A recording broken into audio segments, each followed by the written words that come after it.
So once again, activists have teamed up with celebrities and athletes and the mainstream media to redirect the national conversation, your attention, away from what's typically happening, what's typically going on, to one of the rarest instances you will ever see in terms of crime in the United States of America. And of course, what I'm talking about is the Ralph Yarl case. Now, before we get into this, I just want to answer the least interesting question up front to make it obvious and clear, because some of you will go out of your way to misinterpret the rest of my commentary, despite the fact that I'm going to acknowledge this right off the bat, that Ralph Yarl was completely innocent in this case, despite all the different possible scenarios, including a piece of misinformation that was actually inappropriately shared by me, yours truly. Ralph is just not in the wrong, because if you aren't aware of what went down in this case, Ralph was out at around 10 o'clock at night trying to pick up his twin siblings. He punched into an address, presumably into his navigation,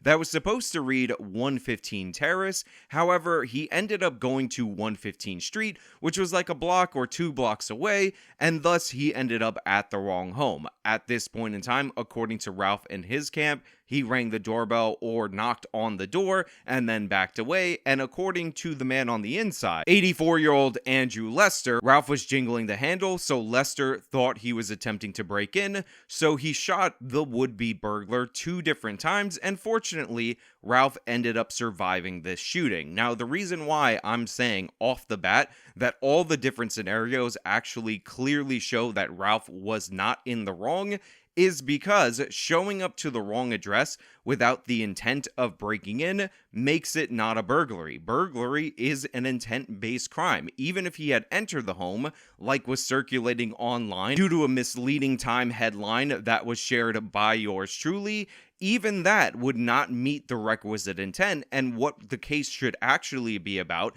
is not so much Ralph himself, but whether or not Andrew Lester was justified in this scenario. And to be clear, what I'm talking about with me sharing the misinformation is this Time article. As you can see, not in the tweet, but in the headline of the linked article, they claim that Ralph entered the home, which would obviously lend itself more towards the defense of Andrew Lester, but it turns out this is not the case. I should not have shared this on the internet.com when it was an unverified rumor, and I'd like to say that the reason why, or I will say that the reason why I did share it, is because I thought we were in another one of these scenarios where the truth trickles out in a small sample, and all of a sudden the myth takes over and people don't even notice it. See Michael Brown hands up when he was shot, which of course was not true. Breonna Taylor just sleeping in her bed when she was shot, just not true. Or many such similar cases. But in reality, that is no excuse for spreading bad information, and to my horror, when I would look up more stories in order to try to find verification of this information, what I found was people citing my own tweet as the evidence. So I actually spread misinformation about this case. Isn't that crazy how that works? Isn't it crazy how people just go off rumors and innuendos? And yours truly, with my only 30,000 followers on Twitter, was essentially a mastermind behind it. Now, with all that being said, I do unambiguously apologize for sharing bad information on my Twitter account. However, if you're one of those people who said that I was trying to justify the murder of Ralph Yarl and I shared misinformation and I'm a bad person, I don't apologize to you specifically because you didn't even realize that he was not only not dead, but at the time you were tweeting me that nonsense, he was actually released from the hospital, so you have no room to say anything. So to you people specifically that said that, no apology. But now that we got the issue of Ralph Yarl's innocence set aside and we can close the book on it, it's time to focus on the more interesting question, because regardless of that fact, the reality is this case completely comes down to whether or not Andrew Lester was justified or it was reasonable for him to believe that he was encountering a burglary situation, because again, regardless of the intent of Ralph, if you're on the inside of the home, the issue is whether or not it was reasonable for you to believe that you were suffering from a burglary. And this is the more interesting and more ambiguous question. But before we get into that, I just want to say thank you to everybody who signed up over on actualjusticewarrior.com/join. Give me the money. Give me the money.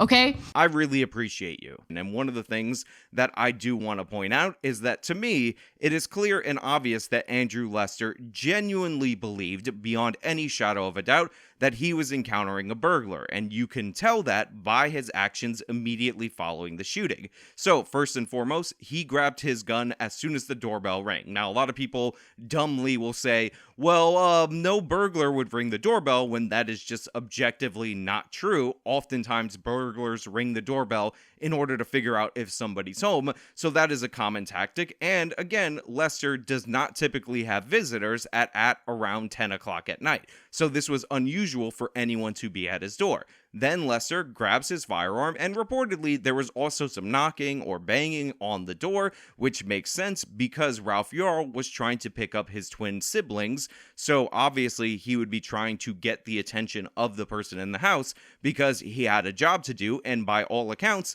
he seems like he thinks he's in the right place at this time. So what ends up happening is that Ralph Lester opens up the door. Now, he describes in the police report that he saw Ralph Yarl with his hand on the outer door, the glass door, also called the storm door, and that's when he thought he was in a burglary situation. So in a split-second decision, he fired upon Ralph Yarl through the glass in order to prevent this burglary from occurring. Now, to be clear, Ralph Yarl, over 6 feet tall, or in and around 6 feet tall. It's described by Lester himself, so we don't actually have an exact confirmation of the height. So obviously he would have been at a huge size disadvantage if this person got into the home. On top of that, right after the shooting, Andrew Lester immediately calls 911 on his home phone, because he's an old guy and old guys still have landlines, and tells them what happens, tells them that there's still a car in his driveway and that he's worried. And when the police arrive and they tell him that the suspect, or the person he believes to be the burglar suspect, the person who was shot, was wounded, is on his way to the hospital, Lester is consistently, again according to the police report, asking whether or not this person made it, because he feels absolutely horrible at the prospect of having to shoot somebody, let alone take somebody's life, and obviously this was weighing on him. Now, with all that evidence mounting, all the actions leading up to, and the response after the fact, I can say beyond any reasonable doubt that I believe Andrew Lester thought he was legitimately in a burglary situation and had no ill intent in his actions. And I will say that this does not perfectly resolve the case, but I think if I was on the jury, I would be heavily considering these factors, weighing whether or not I'm going to convict this person or not. Because to me, it's not really a question that he thought he was shooting at a burglar, because this situation is very similar from his perspective to a burglary situation. However, where it all boils down to is whether or not Lester was reasonable in that assumption, not whether or not he genuinely believed it, because you can genuinely believe something that is objectively unreasonable, and thus you cannot make a self-defense claim. And this is where things get a little bit sketchier, because what ended up happening was Lester didn't appear to say "who's this" to the door, according to his own account. He said he opened, no words were exchanged, and he fired. So you could make the argument that he did not take reasonable steps to ascertain the gravity of the situation. And had he done that, had he said "who's there," Ralph would have likely responded that his name is Ralph, and then we would have found that he was at the wrong place, and this would have been a situation that would have ended without the exchange and gunfire. And I'm a big believer in self-defense, don't get me wrong. I'm a big believer in not giving the criminal the chance to hurt you, but I don't believe that that quick exchange in words would have led to an increased danger for the homeowner in that situation, as he still would have had both barriers of both doors between him and Ralph. He could have spoken through the door or through the two doors in order to communicate this information, and I think this is where you're really going to get in a troubled situation. I won't assign racial bias to the police without further discussion and investigation, and I think that we did have officers, white officers for what it's worth, who did a lot of hard work to get this case filed to the prosecutor, having charges filed shortly thereafter. That being said, to pretend that race is not a part of this whole situation would be to have your head in the sand. This boy was shot because he was existing while black, and he knocked on the door of someone who clearly fears black people, black boys, black children.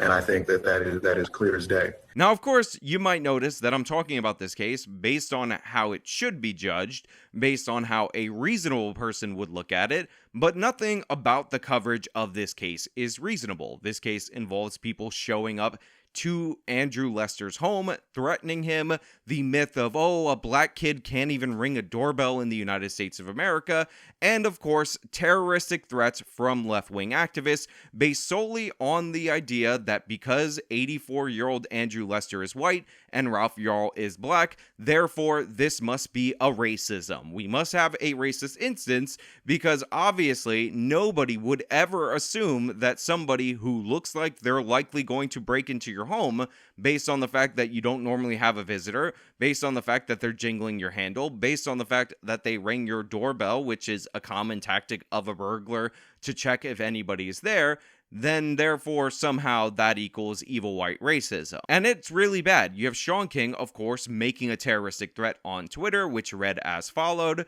breaking, we have the name and address of the man who shot Ralph Yarl. Local whites are making excuses for the man, but what I clearly understand is that he never shot any of them, just Ralph. It's in everybody's best interest that he be charged and arrested today. Yeah, he never shot any of the neighbors that he knows, because the reason he shot Ralph is because you had an unknown person on his porch jangling the handle of his door, and he thought that that unknown person was a burglar. But seriously, look at this tweet. It's in everybody's best interest that he be arrested and charged today. I have his name and address, which is a veiled doxing threat on Twitter, and all these local whites are making excuses for him because, you know, of course, this has to be about racism, even though the far more likely scenario of a black person hurting and or killing a white person committing a crime against them is never even mentioned by Sean King, let alone covered as a potential racist incident. And the reason why early on I called this a double unicorn scenario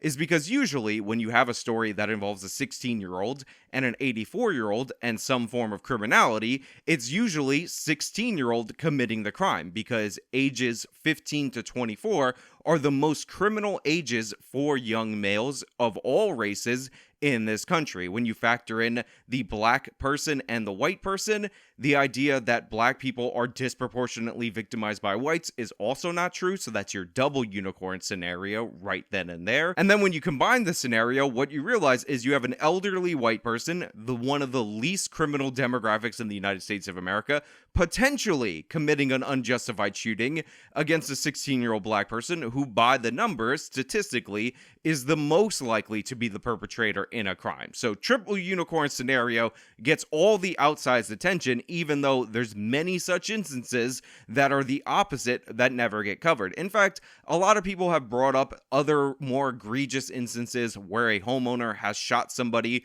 who is just turning around in a driveway, and all these other scenarios that were clearly, inarguably not self-defense, and how that isn't getting as much attention. And honestly, it doesn't seem all that worthwhile to cover, because we all know the only reason this is getting attention is because race hustlers like Sean King can claim evil white racism. And by the way, Ralph Yarl has raised over $3 million in his GoFundMe, and because he's expected to make a full recovery, he will be a net gainer from this.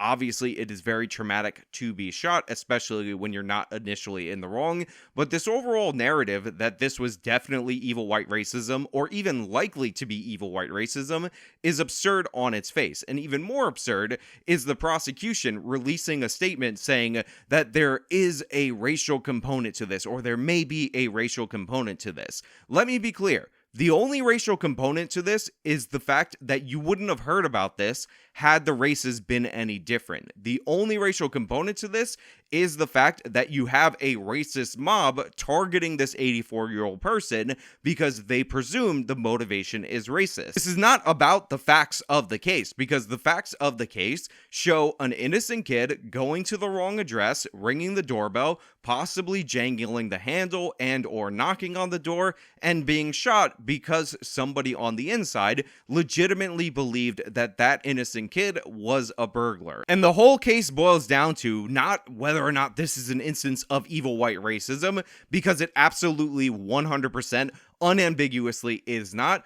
It boils down to whether or not it was reasonable under this set of circumstances for this elderly man to believe that the 16-year-old was a burglar in that circumstance. So it's a small niche issue that separates whether or not it was justified or reasonable to believe that this was a burglary, thus making it a tragic mistake with no criminal fault, or it was unjustified or unreasonable to make that assumption, thus making this a tragic mistake based on a faulty assumption that a reasonable person would have been expected to perform differently under. Now, obviously, the best case scenario would have been for the elderly man to speak through the door, to open the door and, take a moment, maybe even threaten with the gun before actually firing, but that's not what happened, and I can understand why he might believe this is a burglary situation. But again, it all boils down to whether or not the court, the jury, believes that that was a reasonable assumption to make. So while I wish Ralph Yarl a speedy recovery, I hope he enjoys the millions that he's made off of this. This case is not an instance of evil white racism. Let's be clear about that. This case is not even notable. The only reason it's getting any attention is because of the triple unicorn factor and a bunch of people who are desperate for an increased supply in racism that never seems to meet their demand are hyping it up. And there are far more egregious cases that are being overlooked. And if you want to talk about wounding and killing 16-year-old black kids, then likely you should be talking about what's going on in cities like Kansas City, Missouri, which is where this took place. What's happening and who is victimizing the black teenagers in and around Ralph Yarl's age in that city. But the thing is, nobody wants to talk about that because nobody wants to talk about the far more prominent issue of black on black crime. Instead, they rather focus on making up a myth about how a black kid can't even ring a doorbell in the United States of America, even though what we clearly have is a series of unfortunate factors that led to a wounding and thankfully did not lead to the death of an innocent 16-year-old kid. But hey, those are just my thoughts. Let me know your thoughts down in the comments below. If you liked the video, show them by leaving a like, subscribe for more content, follow me on all my social media, support me via the support links in the description of this video. This has been me talking about the Ralph Yarl case. Till next time.